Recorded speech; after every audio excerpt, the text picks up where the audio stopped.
সংবাদ সংস্থা IANS-কে দেওয়া শেখ হাসিনার বিস্ফোরক সাক্ষাৎকার বাংলাদেশের রাজনৈতিক হিসাব পাল্টে দিতে পারে।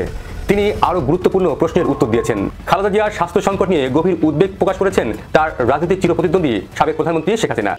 শেখ হাসিনা খালেদা জিয়া সম্পর্কে কি বলতে পারেন, খালেদা জিয়া সম্পর্কে এবং যে ঘটনা প্রবাহ ঘটছে সে সম্পর্কে শেখ হাসিনা কি মন্তব্য করেন সেটা একরকম তার কাছ থেকে জেনে নেওয়া যাক। এবং will pray that she can make a recovery, এবং আমি দোয়া করি যাতে তিনি সুস্থ হয়ে ফিরে আসেন। বারবারই আওয়ামী লীগকে ফেরানোর চাপও দেশ বিদেশে ইউনূসকে বেশ উদ্বিগ্ন করে তুলেছে। অন্তত পক্ষে গত কয়েকদিন ধরে এই চাপটা যেন একটি ভয়ঙ্কর আকার ধারণ করেছে। সেই প্রত্যাবর্তনের তোড়জোড় শুরু হয়ে গেছে। তবে কি সরকার সত্যি সত্যি আওয়ামী লীগকে ফেরানোর প্রস্তুতি নিচ্ছে? যে পথেই হোক, প্রক্রিয়াটা শুরু হয়ে গেছে। এখন তো আওয়ামী লীগ বাংলাদেশের মাটি, এবং আওয়ামী লীগের কোনো সমর্থক কমে নাই, এবং আপনি তাকে মাইনাস রেখে নির্বাচন করবেন, যা কিছু করতে চান সেখানে কিন্তু আশঙ্কা থেকেই যায় যে সমস্যা তৈরি হতে পারে। এবং আমি তো মনে করি বিএনপি ডক্টর মোহাম্মদ ইউনূসকে এইভাবে বিশ্বাস করা উচিত হয়নি। দর্শক, নতুন একটা নিউজ আপনাকে স্বাগতম। প্রিয় দর্শক, বাংলাদেশের যে বর্তমান রাজনৈতিক প্রেক্ষাপট এবং যে পরিস্থিতির সৃষ্টি হয়েছে তারই আলোকে আপনাদের সামনে কয়েকটা গুরুত্বপূর্ণ খবর নিয়ে হাজির হয়েছি, যার কিছুটা অংশবিশেষ ইতিমধ্যেই ভিডিওর শুরুতেই দেখেছেন। তো দর্শক, ভিডিওর শুরুটা দেখে কিন্তু বুঝতে পেরেছেন যে আজকে নিউজটা ঠিক কতটা গুরুত্বপূর্ণ এবং ঠিক কোন বিষয়টাকে ইঙ্গিত করছে। তাই বলবো, যারা ভিডিওটি অন করেছেন না টেনে সম্পূর্ণ নিউজটি মনোযোগ সহকারে দেখতে থাকুন, তাহলে আজকের কাঙ্ক্ষিত বিষয়টি বুঝতে পারবেন। তো দর্শক, আর দেরি না করে চলুন দেখে আসবো আজকে সেই কাঙ্ক্ষিত ভিডিওগুলো। তবে তার আগে বলবো, যারা এখনো চ্যানেলটি সাবস্ক্রাইব করেননি অবশ্যই চ্যানেলটি সাবস্ক্রাইব করে পাশে থাকা বেল আইকনটি ক্লিক করে দিন। আর যারা ইতিমধ্যেই চ্যানেলটি সাবস্ক্রাইব করে রেখেছেন তাদেরকে অসংখ্য ধন্যবাদ। তো চলুন দর্শক, ভিডিওটিতে একটি লাইক দিয়ে আমরা ধারাবাহিকভাবে সবগুলো ভিডিওর আলোচনা দেখে আসি। ভারতের শীর্ষস্থানীয় সংবাদ সংস্থা Indo Asian news service IANS, সেখানে তিনি একটা সাক্ষাৎকার দিয়েছেন এবং সেই সাক্ষাৎকারে আরো অনেক প্রসঙ্গের সঙ্গে তাকে খালেদা জিয়ার প্রসঙ্গে জিজ্ঞেস করা হয়েছিল। শেখ হাসিনা খালেদা জিয়া প্রসঙ্গে কি মন্তব্য করেন সেটা নিয়ে একটা আগ্রহ থাকেই। শেখ হাসিনা খালেদা জিয়া সম্পর্কে কি বলতে পারেন, শেখ হাসিনা যখন ইমেইল সাক্ষাৎকারটি দিতে রাজি হয়েছেন ভারতীয় এই সংবাদ সংস্থাকে, স্বাভাবিকভাবেই ভারতীয় সাংবাদিক সেই সাংবাদিক চেয়েছেন যে খালেদা জিয়া সম্পর্কে এবং যে ঘটনা প্রবাহ ঘটছে সে সম্পর্কে শেখ হাসিনা কি মন্তব্য করেন সেটা একরকম তার কাছ থেকে জেনে নেওয়া যাক। এবং সে কারণেই একটা খুব ওপেন এন্ডেড প্রশ্ন, মানে খুব খোলা একটা প্রশ্ন, যে প্রশ্নের হ্যাঁ নাতে উত্তর দেওয়ার দরকার নেই, এক লাইনে উত্তর দেওয়ার দরকার নেই, এমন একটা প্রশ্ন শেখ হাসিনাকে ছুড়ে দিয়েছিলেন IANS এর সাংবাদিক। IANS এর পক্ষ থেকে সাক্ষাৎকার নেওয়ার সময় শেখ হাসিনাকে প্রশ্ন করেন যে Khaleda Zia is in critical condition, Khaleda Zia সংকটজনক পরিস্থিতিতে আছেন, আর বাংলাদেশ মানে বাংলাদেশ সরকার হাসপাতালে তাকে প্রহরা দেওয়ার জন্য বিশেষ বাহিনী নিয়োগ করেছে। আপনি কিভাবে খালেদা জিয়াকে স্মরণ করতে চান, মনে করতে চান? মানে একদম খালেদা জিয়া প্রসঙ্গে শেখ হাসিনা যা যা বলতে চান তার সবই শুনতে আগ্রহী মন এবং কান নিয়ে সাংবাদিক সেই প্রশ্ন করবার পর শেখ হাসিনা উত্তর দেন, I am gravely concerned to hear that Begum Khaleda Zia is ill. আমি বেগম খালেদা জিয়া অসুস্থ সেটা জেনে গুরুতর উদ্বেগের মধ্যে আছি। আমি গভীরভাবে উদ্বিগ্ন, এবং will pray that she can make a recovery, এবং আমি দোয়া করি যাতে তিনি সুস্থ হয়ে ফিরে আসেন। শেখ হাসিনার এমন সাদামাটা উত্তর সাংবাদিক আশা করছিলেন কিনা আমি জানি না, কিন্তু শেখ হাসিনা কিন্তু ব্যক্তিগত সম্পর্কটাকে বরাবর এমন সাদামাটাই রাখতে চেয়েছেন। 2015 সালে যখন আরাফাত রহমান কোকোর মৃত্যু হয় মালয়েশিয়ায়, যে মালয়েশিয়ায় তিনি 2008 সালে 1/11 সরকার মানে সেনা সমর্থিত তত্ত্বাবধায়ক সরকারের হেফাজত থেকে জামিন নিয়ে চিকিৎসার জন্য যান, মানে প্রথমে থাইল্যান্ড যান, তারপর থাইল্যান্ড থেকে গিয়ে মালয়েশিয়ায় সপরিবারে থিতু হয়েছিলেন 2008 সাল থেকেই আরাফাত রহমান কোকো, খালেদা জিয়ার ছোট ছেলে। তিনি যখন হৃদরোগে আক্রান্ত হয়ে 2015 সালে মৃত্যুবরণ করেন, তখন কিন্তু শোকগ্রস্ত মা খালেদা জিয়াকে সান্ত্বনা দিতে তখনকার প্রধানমন্ত্রী শেখ হাসিনা খালেদা জিয়ার বাড়ির সামনে, মানে খালেদা জিয়া তখন গুলশানে তার দলীয় কার্যালয়ে ছিলেন, এবং সেখানে গিয়ে তার সঙ্গে সাক্ষাৎ করতে হাজির হয়েছিলেন। খালেদা জিয়ার পক্ষ থেকে তার সহকর্মীরা কিংবা তার নেতৃবৃন্দ, বিএনপি নেতৃবৃন্দ কিংবা খালেদা জিয়ার পারিবারিক কেউ এসে দরজা খোলেন নাই। কাজেই প্রধানমন্ত্রী শেখ হাসিনা 8 মিনিটের মতো দাঁড়িয়ে থেকে ওই বাড়ির সামনে তিনি আবার ফিরে যান। খালেদা জিয়ার পক্ষ থেকে বলা হয়েছিল, তার তখনকার সহকারী শামসুল আলম শিমুল বিশ্বাস সংবাদ মাধ্যমকে তখন জানিয়েছিলেন যে খালেদা জিয়া শোকগ্রস্ত অবস্থায় ঘুমিয়ে পড়েছেন ইনজেকশন নিয়ে, কাজেই এরপর কখনো একটা অ্যাপয়েন্টমেন্ট করে খালেদা জিয়ার সঙ্গে শেখ হাসিনার নিশ্চয়ই দেখা হতে পারে।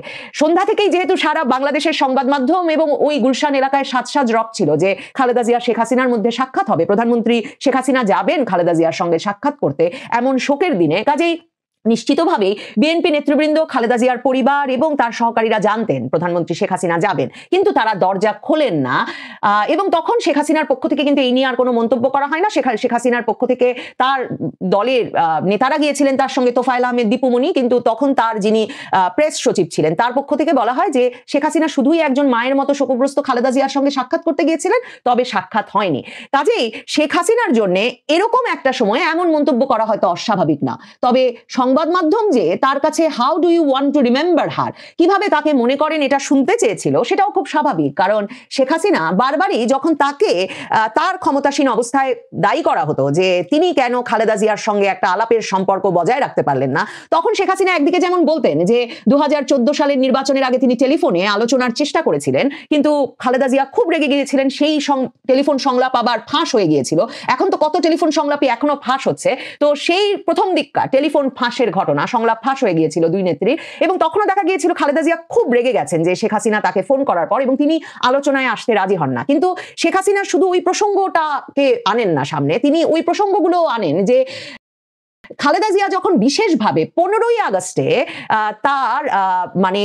তার পুরো পরিবারকে খুন করার দিনে, হত্যা করার দিনে, এমনকি শেখ হাসিনা উল্লেখ করেন ছোট্ট রাসেল, 10 বছরের শিশু রাসেলকেও যেদিন হত্যা করা হলো, সেই দিনটাকে যখন খালেদা জিয়া তার জন্মদিন পালনের দিন হিসেবে চিহ্নিত করে বিরাট বিরাট কেক কেটে জন্মদিনের উৎসব পালন শুরু করলেন, কিংবা 21শে আগস্টের ঘটনা, যেই ঘটনায় খালেদা জিয়া সরকার, বিশেষ করে তারেক রহমানের হাওয়া ভবন, তখনকার স্বরাষ্ট্র প্রতিমন্ত্রী লুৎফুজ্জামান বাবর সহ তারেক রহমান অংশের সক্রিয় একটা মদতের প্রমাণ পাওয়া যায়, এবং প্রমাণ আছে বলে আওয়ামী লীগ সরকার, শেখ হাসিনারা বিশ্বাস করেন। সেই ঘটনাটির শুধু তিনি উল্লেখ করেন না, তিনি এটাও বলেন যে ওই ঘটনায় 21শে আগস্টের গ্রেনেড হামলা, যে ঘটনায় সারা পৃথিবী থেকে সহমর্মিতা, সহানুভূতি এবং উদ্বেগ জানানো হচ্ছিল, সে সময় তখনকার প্রধানমন্ত্রী খালেদা জিয়া সংসদে দাঁড়িয়ে বলেছিলেন যে 21শে আগস্টের ঘটনা, যে ঘটনায় শেখ হাসিনা তার 24 জন সহকর্মীকে হারিয়েছিলেন, সে ঘটনার জন্য ঘটাতে নাকি শেখ হাসিনা নিজেই ভ্যানিটি ব্যাগে করে গ্রেনেড নিয়ে গিয়েছিলেন সেখানে। তো সহমর্মিতার অভাবের কথা, সহানুভূতির অভাবের উদাহরণ হিসেবে শেখ হাসিনা বারবার এই কথাগুলো তুলে ধরেন। কিন্তু শেখ হাসিনাকে যখন সংবাদ মাধ্যম জিজ্ঞেস করেছে how do you want to remember her, Sheikh Hasina বলছেন তিনি গভীরভাবে উদ্বিগ্ন এবং তিনি দোয়া করেন কারণ যাতে তিনি ফিরে আসেন। সম্ভবত শেখ হাসিনাও একটা দীর্ঘ রাজনৈতিক ক্যারিয়ারে তাদের ভেতরে নানা রকম উদ্বেগ, উৎকণ্ঠা, এক রকমের রোষ, ক্ষোভ, খেদ থাকবার পরেও একটা যে মানবিক সম্পর্কের জায়গাটা, সেটা সম্ভবত শেখ হাসিনা বিস্মৃত হন না, তিনি সেটা মনে রাখেন। কারণ এখন তো এসব ছবিও বেরিয়ে আসছে যে কত সময়ে শেখ হাসিনা, খালেদা জিয়া আসলে পুত্রদের বিয়েতে গেছেন, পুত্র কন্যাদের বিয়েতে উপস্থিত হয়েছেন, সামাজিক অনুষ্ঠানগুলোতে উপস্থিত ছিলেন।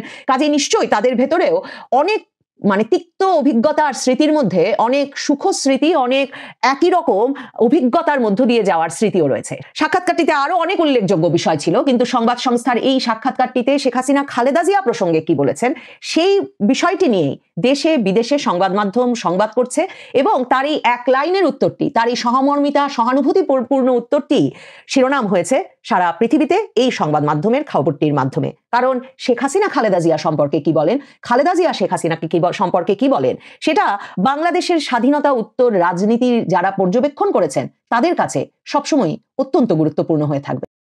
ডক্টর ইউনূসের অবৈধ সরকার আওয়ামী লীগকে নিষিদ্ধ করেছিল শেখ হাসিনার উপর ডক্টর ইউনূসের ব্যক্তিগত আক্রোশ থেকে।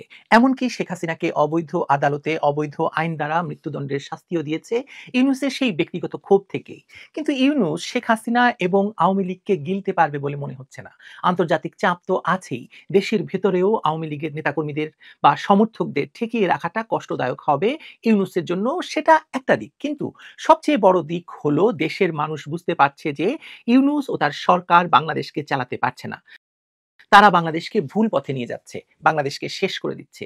আর সে কারণে ইউনূসের মুখপত্র হিসাবে কাজ করা প্রথম আলোকে দিয়ে জরিপ চালিয়ে ইউনূসের পক্ষে মানুষের সমর্থন প্রকাশ করতে চাইছে। আর সেই একই পত্রিকা দিয়ে জনগণের প্রায় 70% যে আওয়ামী লীগকেও নির্বাচনে অংশগ্রহণের সুযোগ দেওয়ার পক্ষে আছে, সেটাও বলিয়ে নেওয়া হয়েছে। কিন্তু কেন সরকার তাদের মুখপত্র দিয়ে এরকম জরিপের নামে সরকার যা চায় সেটাকেই জরিপের ফলাফল হিসাবে প্রকাশ করলো বলুন তো? ভেতরে ভেতরে জিনিসটা বোধহয় অন্য খাতেও বইতে শুরু করেছে। সরকার ঘোষিত লাইনটা তো আমরা জানি, আমরা পরিষ্কারভাবে জানি। আওয়ামী লীগের কার্যক্রম নিষিদ্ধ, বিচার শেষ না হওয়া পর্যন্ত প্রতীক স্থগিত।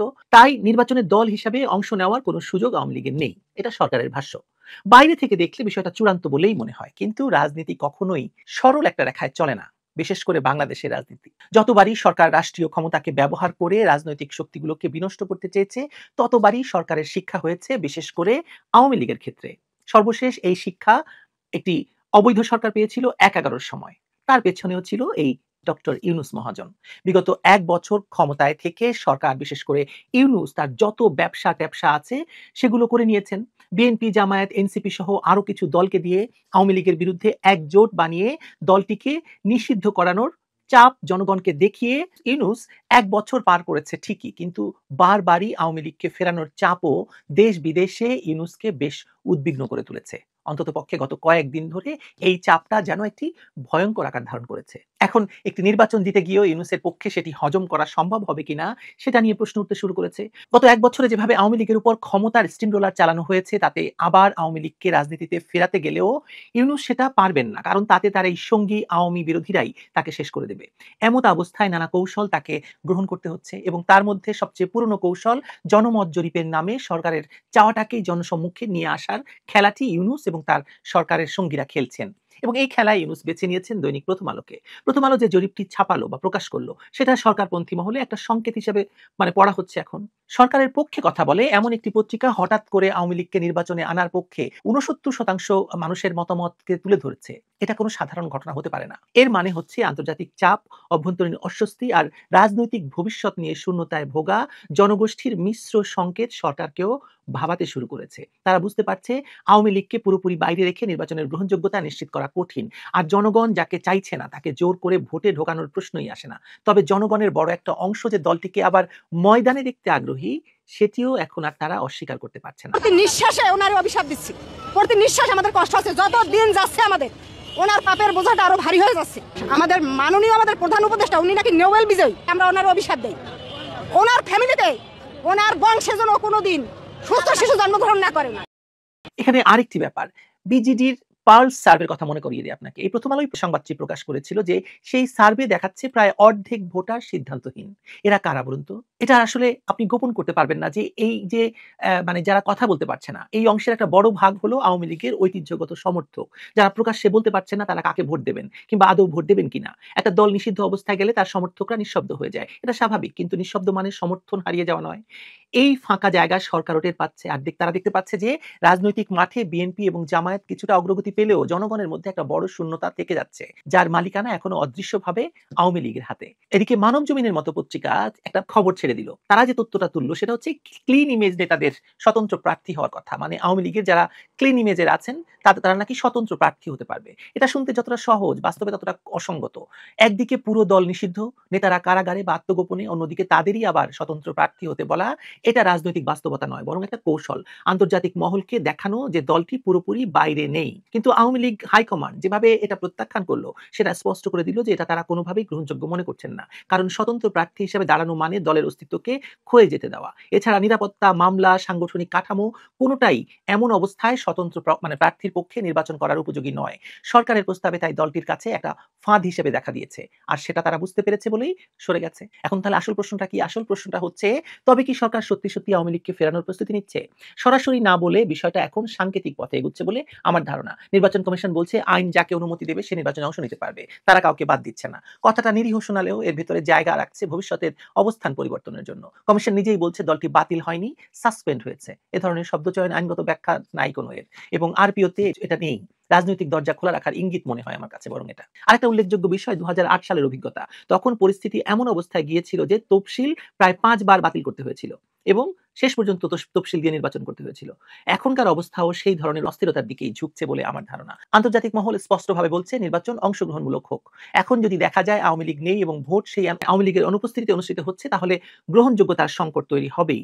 সরকার এই অস্বস্তি এড়াতে চাইবে, আর সে কারণেই তফসিল পেছাতে পারে, প্রয়োজন হলে কয়েকবার, যেন কার্যক্রম নিষেধাজ্ঞা শিথিল বা প্রত্যাহারের পথ তৈরি করা যায়, অথবা কোনো অন্তর্বর্তী সমাধান বের করা যায়। জনগণের ভোটাভ্যাস আমাদের কাছে চিন্তা করতে হবে, এখানে খুব গুরুত্বপূর্ণ ব্যাপারটা। বিভিন্ন জরিপে দেখা যাচ্ছে যে মানুষ নির্বাচন চায়, কিন্তু তারা নির্বাচনের চরিত্র নিয়ে উদ্বিগ্ন। একদিকে তারা মনে করছে নির্বাচন সুষ্ঠু হবে, অন্যদিকে কাকে ভোট দেবেন সে প্রশ্নে তারা অনিশ্চিত। এর মানে জনগণ স্বচ্ছ প্রক্রিয়া চাইছে, কিন্তু রাজনৈতিক বিকল্পের অভাব বা অস্বস্তি তাদের দোদুল্যমান করে রেখেছে। এই দোদুল্যমানতা শেষ পর্যন্ত আওয়ামী লীগের জায়গাটাকেই প্রাসঙ্গিক করে তুলছে, কারণ দেশের রাজনীতিতে দলটি যতটা প্রতিষ্ঠিত সেটার মতো সংগঠিত আর কোনো রাজনৈতিক প্ল্যাটফর্ম বাংলাদেশে নেই। এই শূন্যতা ভোটাররা বুঝতে পারছে, সরকারও বুঝতে পারছে। এখন সরকারের সামনে মূল সংকট হচ্ছে তারা কি ঝুঁকি নেবে একদলীয় বা কার্যত একদলীয় নির্বাচনে? নেবে না, কারণ চাপটা শুধু পশ্চিমা দেশ থেকে নয়, আঞ্চলিক রাজনীতিও সাথে জড়িত। ভারতও চায় না যে বাংলাদেশে কোনো রাজনৈতিক শক্তিকেই একেবারে বের করে দেওয়া হোক, তাদের কূটনৈতিক হিসাব এতে জটিল হয়ে যাবে। আর যুক্তরাষ্ট্র তো আগেই বলে দিয়েছে অংশগ্রহণমূলক ছাড়া নির্বাচন তারা চায় না বা নির্বাচন নয়। তাই সরকার বুঝতে পারছে যে যেভাবেই হোক আওয়ামী লীগকে নির্বাচনী কাঠামোর মধ্যে ফিরিয়ে আনার একটা দরজা খোলা রাখতে হবে। এখন সেটা হোক নিষেধাজ্ঞা আংশিক তুলে নেওয়া, বিচার প্রক্রিয়া দ্রুততর করা বা আইনি ব্যাখ্যার মাধ্যমে প্রার্থিতার অনুমোদন, যে পথই হোক প্রক্রিয়াটা শুরু হয়ে গেছে। অন্যদিকে আওয়ামী লীগও যে নিশ্চিহ্ন হয়ে যাবে এরকম কথা আওয়ামী লীগ কখনোই মনে করেনি, এখন তো মনে করেই না। তারা দিন দিন শক্তিশালী হচ্ছে, যদিও তাদের নেতারা ছত্রভঙ্গ, অনেকে বিদেশে, সংগঠন নিষিদ্ধ, তবু রাজনৈতিক চেতনা বা ভোট ব্যাংক তো কোথাও যাচ্ছে না আওয়ামী লীগের। বরং দলটি জানে যদি নির্বাচন অংশগ্রহণমূলক হয় তাহলে তারা নতুন করে রাজনৈতিক শক্তি অর্জন করতে পারে, এমনকি হারলেও সংগঠন পুনর্গঠনের সুযোগ থাকবে। তাই তারা এখন সরকারের ফাঁদে পা না দিয়ে অপেক্ষার কৌশল নিচ্ছে। এটা ঝুঁকিপূর্ণ, কিন্তু দীর্ঘমেয়াদে তাদের জন্য বেশি কার্যকর বলে আমার মনে হয়। সব মিলিয়ে পরিস্থিতিটা এমন যে সরকারও চাচ্ছে না দলটিকে চিরতরে বাইরে রাখতে, আর আওয়ামী লীগও জানে তারা ফিরে আসবে, শুধু সময় আর কৌশল ঠিক করতে হবে। নির্বাচন যত এগিয়ে আসবে তত চাপ বাড়বে আর ততই দরজা খুলবে এইসব প্রশ্নের উত্তরের। তাই প্রশ্নটা আর আওয়ামী লীগ ফিরবে কিনা তা নয়, বরং কোন পথে ফিরবে এ নিয়ে আগেও একটি ভিডিও করেছিলাম। কিন্তু এখন যেটা দেখা যাচ্ছে সেই প্রত্যাবর্তনের তোড়জোড় শুরু হয়ে গেছে। খোলাখুলি নয়, কিন্তু সব দিক থেকে তার সংকেত পাওয়া যাচ্ছে। সরকার তার প্রিয় পত্রিকা দিয়ে জরিপ চালিয়ে বলছে যে 70% লোক আওয়ামী লীগকে চায়। এই পত্রিকা এমনি এমনি এই 70% লোককে জায়গা দেবে আওয়ামী লীগের জন্য, সেটা বিশ্বাসযোগ্য নয়। সুতরাং বোঝা যাচ্ছে যে সামনে পথ খুলে যাচ্ছে, দরজা খুলে যাচ্ছে। কার জন্য? সরকারের জন্য এবং আওয়ামী লীগের জন্য। সাবেক প্রধানমন্ত্রী শেখ হাসিনার প্রতিটি বাক্য এখন ঢেউ তুলছে রাজনীতির সমুদ্রে। সংবাদ সংস্থা IANSকে দেওয়া শেখ হাসিনার বিস্ফোরক সাক্ষাৎকার বাংলাদেশের রাজনৈতিক হিসাব পাল্টে দিতে পারে। তিনি আরও গুরুত্বপূর্ণ প্রশ্নের উত্তর দিয়েছেন। সংকটে নরেন্দ্র মোদী কিভাবে সাহায্য করেছিলেন? যুক্তরাষ্ট্র কি সত্যি সরকার উৎখাতে ভূমিকা রেখেছিল? বাংলাদেশ কি পাকিস্তানের প্রভাবে ঢুকে যাচ্ছে? সেই সঙ্গে খালেদা জিয়ার সুস্থতা কামনা করে সৃষ্টিকর্তার কাছে দোয়াও চাইলেন। শেখ হাসিনার কাছে জানতে চাওয়া হয় ভারতের প্রধানমন্ত্রী নরেন্দ্র মোদী কিভাবে তাকে সাহায্য করেছিলেন। জবাবে তিনি বলেন, আমি ব্যক্তিগত কথোপকথনের কথা বলতে চাই না, তবে আমি আপনাদের বলতে পারি যে ভারতবাসী এবং তাদের কাছে থেকে নিরন্তর সমর্থনের জন্য আমি কৃতজ্ঞ। বাংলাদেশের বর্তমান পরিস্থিতি নিয়ে প্রধানমন্ত্রী নরেন্দ্র মোদীর ভূমিকা সম্পর্কেও তার কাছে জানতে চাওয়া হয়। জবাবে শেখ হাসিনা বলেন, ভারত খুবই গুরুত্বপূর্ণ প্রতিবেশী। আমি প্রধানমন্ত্রী মোদীর সমর্থন এবং আমাদের দুই দেশের মধ্যে শতাব্দী প্রাচীন সম্পর্কের প্রশংসা করি। ব্যক্তিগত ও কূটনীতিকভাবে আমি যে আশ্রয় পেয়েছি তার জন্য আমি কৃতজ্ঞ। শেখ হাসিনা এখন ভারতের নিরাপত্তায় আছেন। তিনি পরোক্ষভাবে জানাচ্ছেন যে আমি একা নই, আঞ্চলিক শক্তি ভারতের সমর্থন এখনও আছে। যেখানে তাকে পালিয়ে থাকা তকমা দেওয়া হচ্ছে সেখানে এই কৃতজ্ঞতা বক্তব্যের মাধ্যমে নিজের কূটনৈতিক ব্যাকআপ ধরে রাখার কথা জানাচ্ছেন শেখ হাসিনা। এখন প্রশ্ন, ভারতের ভূমিকা কেবল আশ্রয়দাতা নাকি ভবিষ্যৎ রাজনীতি নীরব অংশীদার? সবচেয়ে স্পর্শকাতর প্রশ্ন ছিল, আমেরিকা কি শেখ হাসিনার সরকার পতনের নেপথ্যে ছিল? জবাবে শেখ হাসিনা বলছেন, যুক্তরাষ্ট্র প্রকাশ্যে কোনো ভূমিকা অস্বীকার করেছে এবং এখন পর্যন্ত তাদের ভূমিকার কোনো প্রমাণ পাওয়া যায়নি। প্রমাণ ছাড়াই অভিযোগ করা হলে স্থিতিশীলতা ফিরবে না, এতে আসল দোষীরা ধরা পড়বে না। জাতীয় ঐক্যের বিচ্যুতি ঘটার ঝুঁকি আছে তাতে। লক্ষ্য করুন, ভাষা তিনি সন্দেহ উড়িয়ে দেননি, তবে প্রমাণহীন অভিযোগ থেকে সাবধান করেছেন। রাজনৈতিকভাবে এটি কি বোঝায়? তিনি সরাসরি আমেরিকাকে দোষ দিচ্ছেন না, কিন্তু দরজা পুরোপুরি বন্ধ করছেন না। এটাই হচ্ছে কূটনৈতিক সন্দেহের ভাষা। পাকিস্তান প্রসঙ্গে তার অবস্থান সতর্ক। আপনার চলে যাওয়ার পর পাকিস্তান কি বাংলাদেশে প্রভাব বাড়াচ্ছে? প্রশ্নের জবাবে শেখ হাসিনা উত্তর দিলেন, সম্পর্ক থাকা উচিত, তবে অতিরিক্ত ঘনিষ্ঠতা ঝুঁকিপূর্ণ। এটি বাংলাদেশের সার্বভৌমত্বের উপর প্রভাব ফেলতে পারে। অর্থাৎ ইউনিস সরকারের পররাষ্ট্রনীতি নিয়ে তার গভীর আপত্তি। পাকিস্তানের সঙ্গে সম্পর্ক বাড়ানোকে তিনি সম্ভাব্য হুমকি বলে মনে করেন। তিনি বলতে চাইছেন, বাংলাদেশ ভারতের বলয় থেকে দূরে সরে যেতে পারে। এই আওয়াজ দিল্লিকেও সতর্ক করে দিয়েছে। শেখ হাসিনার সবচেয়ে তীব্র আক্রমণ ছিল অন্তর্বর্তী সরকারের বিরুদ্ধে। তিনি বলেন, একটি ছোট অনির্বাচিত গোষ্ঠী রাষ্ট্র ক্ষমতা দখল করেছে। শেখ হাসিনা মনে করেন ডক্টর ইউনূস তার পরিবারকে লক্ষ্য করে রাজনৈতিক প্রতিশোধ নিচ্ছেন। ব্রিটেনের এমপি এবং তার ভাগ্নি টিউলিপ সিদ্দিকের সাজা নিয়ে তিনি সরাসরি বলছেন এই বিচার প্রক্রিয়া নিয়েও বড় প্রশ্ন রয়েছে। তার দাবি এই মামলাগুলো ব্যবহার করা হচ্ছে রাজনৈতিক ধোঁয়াশা তৈরি করার জন্য। এতে যুক্তরাজ্যের সঙ্গে বাংলাদেশের কূটনৈতিক সম্পর্ক ক্ষতিগ্রস্ত হতে পারে। তারপর নিজের সাজা নিয়েও বিস্ফোরক অভিযোগ করে বলেন এটা ক্যাঙ্গারু কোর্ট। শব্দটা সাধারণ নয়, এটা একটি বৈশ্বিক রাজনৈতিক শব্দ। এর মানে রায় আগে থেকেই লেখা, বিচার শুধু আনুষ্ঠানিকতা। তিনি অভিযোগ করেন তাকে সঠিক আইনজীবী নেওয়ারও সুযোগ দেওয়া হয়নি। এটা শুধু তার ব্যক্তিগত লড়াই নয়, এটা বিচার ব্যবস্থার বিশ্বাসযোগ্যতা নিয়ে প্রশ্ন। অর্থনীতির প্রশ্নে শেখ হাসিনা বলেন তিনি অর্থনৈতিক উন্নয়ন রেখে গেছেন, কিন্তু বর্তমানে বিনিয়োগ কমেছে, রিজার্ভ চাপে আর মূল্যস্ফীতি বাড়ছে। নির্বাচন প্রসঙ্গে শেখ হাসিনা একেবারে পরিষ্কার, যদি আওয়ামী লীগ নিষিদ্ধ থাকে তবে নির্বাচন হবে অর্থহীন। শেখ হাসিনা বলেন অবাধ, সুষ্ঠু এবং অংশগ্রহণমূলক নির্বাচন বৈধ সরকারের ভিত্তি। যদি অন্তর্বর্তী সরকার সবার সমান সুযোগ তৈরি করার পরিবর্তে ফলাফল নিজে নিজে তৈরি করে, তাহলে সেটি হবে গণতন্ত্রের উপর আক্রমণ। তিনি মনে করেন আওয়ামী লীগ নিষিদ্ধ করার কারণে লক্ষ লক্ষ ভোটার নিজেদের গুটিয়ে নেবেন। তিনি এটাকে বলেন ভোটারদের অধিকার কেড়ে নেওয়া। রাজনৈতিক ভাষার এই অর্থ ভোট হবে, কিন্তু বৈধতা প্রশ্নবিদ্ধ হবে। সবচেয়ে মানবিক মুহূর্ত আসে যখন কথা ওঠে সাবেক প্রধানমন্ত্রী ও বিএনপি চেয়ারপারসন খালেদা জিয়ার অসুস্থতা নিয়ে। রাজনীতিতে আওয়ামী লীগ বিএনপি চরম প্রতিদ্বন্দ্বী। খালেদা জিয়ার স্বাস্থ্য সংকট নিয়ে গভীর উদ্বেগ প্রকাশ করেছেন তার রাজনৈতিক চিরপ্রতিদ্বন্দ্বী সাবেক প্রধানমন্ত্রী শেখ হাসিনা। তিনি বলেন আমি গভীরভাবে উদ্বিগ্ন, তার সুস্থতার জন্য সৃষ্টিকর্তার কাছে দোয়া করি। এটা নিছক কূটনৈতিক মন্তব্য নয়, বরং রাজনৈতিক স্নিগ্ধতা ফিরিয়ে আনার ইঙ্গিত, যা আগেও তিনি করে দেখিয়েছিলেন। শেখ হাসিনার এই সাক্ষাৎকারের বড় 5টি রাজনৈতিক সংকেত আছে। 1. ঢাকা দিল্লি সম্পর্ক পুনর্গঠনের শুরু, অর্থাৎ শেখ হাসিনা প্রকাশ্যে ভারতকে কৃতজ্ঞতা জানানো, রাজনৈতিক নয় কূটনৈতিক বার্তা। 2. যুক্তরাষ্ট্রের ভূমিকা এখনও রহস্যময়, তিনি সরাসরি কিছু বলেননি, কিন্তু পুরো ন্যারেটিভ ঘুরে দাঁড়ায় ওয়াশিংটনের দিকে। 3. ইউনিশ সরকারের প্রতি তার কঠোর অবস্থান। 4. নির্বাচনের বৈধতা প্রশ্নবিদ্ধ হবে, অর্থাৎ আওয়ামী লীগ ছাড়া নির্বাচন কখনো টেকেনি, ইতিহাস সাক্ষী। এবং 5. খালেদা জিয়াকে নিয়ে মানবিক বার্তা। এটাই প্রমাণ করে পরিস্থিতি এমন পর্যায়ে গেছে যেখানে শত্রু নয়, সবাই অনিশ্চয়তায়। শেখ হাসিনার এই সাক্ষাৎকার কেবল একটি বক্তব্য নয়, এটি বাংলাদেশের ভবিষ্যৎ রাজনীতির অংশ। কে ক্ষমতায় যাবে, কিভাবে নির্বাচন হবে, কোন শক্তি সামনে এগিয়ে আসবে, সবকিছুর উপর এই সাক্ষাৎকারের প্রভাব পড়বে নিঃসন্দেহে। এই সময় বাংলাদেশের জন্য শুধু রাজনীতি নয়, রাষ্ট্রের ভবিষ্যৎ নির্ধারণের সময়। সব চোখ এখন পরবর্তী পদক্ষেপের দিকে। তো দর্শক, দেখলেন আজকের সবগুলো ভিডিও। আর এই ভিডিওগুলো সম্পর্কিত যদি কোনো তথ্য বা মতামত থাকে তাহলে তো অবশ্যই কমেন্ট করে জানিয়ে দিন। এতক্ষণ সাথে থাকার জন্য ধন্যবাদ। নিউজটি শেষ করছি এখানেই, ফিরছে আগামী ভিডিওতে নতুন কোনো টপিক নিয়ে। আল্লাহ হাফেজ।